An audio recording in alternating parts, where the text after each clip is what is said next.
Border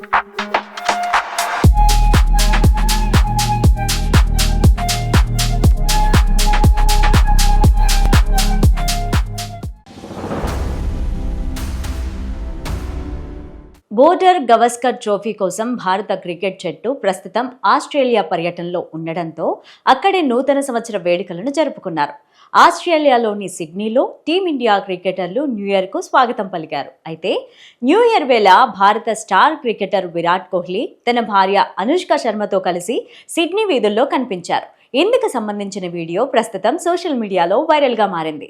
star couple new year party కోసం black డ్రెస్సులలో కనిపించారు.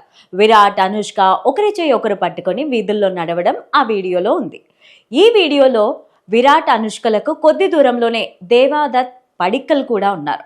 ఈ వీడియోను విరాట్ అభిమానులు సామాజిక మాధ్యమాల్లో తెగ షేర్ చేస్తుండడంతో వైరల్గా మారింది. ఇటీవలే మెల్బోర్న్లో 4 టెస్టులు ముగిశాయి. జనవరి 3 నుంచి సిడ్నీ వేదికగా 5వ టెస్టు ప్రారంభం కానుంది. ఈ క్రమంలోనే టీమిండియా ఇప్పటికే సిడ్నీ చేరుకుంది. అక్కడే క్రికెటర్స్ న్యూ ఇయర్ వేడుకలు జరుపుకున్నారు. ఇదిలా ఉంటే బీజీటీ సిరీస్లో రోహిత్ సేన అనుకున్న స్థాయిలో రాణించకపోవడంతో తీవ్ర విమర్శలు ఎదుర్కొంటోంది. మెల్బోర్న్ వేదికగా జరిగిన బాక్సింగ్ డే టెస్టులోనూ భారత్ ఘోర ఓటమి చవిచూసింది. దాంతో టీమిండియా పైన విమర్శలు మరింత పెరిగాయి. ఇప్పటికే 2-1 సిరీస్లో భారత జట్టు వెనుకబడింది. సీనియర్లు విరాట్, రోహిత్ పైన మాజీలు పెదవి విరుస్తున్నారు. జట్టుకు అండగా ఉండాల్సిన వీరిద్దరూ భారంగా మారుతున్నారని ఆగ్రహం వ్యక్తం చేస్తున్నారు. కొందరైతే ఒక అడుగు ముందుకేసి, మరికొందరైతే ఒక అడుగు ముందుకేసి కోహ్లీ, రోహిత్ శర్మ రిటైర్మెంట్ గురించి ఆలోచిస్తే బాగుంటుందని మాట్లాడడం గమనించాలి.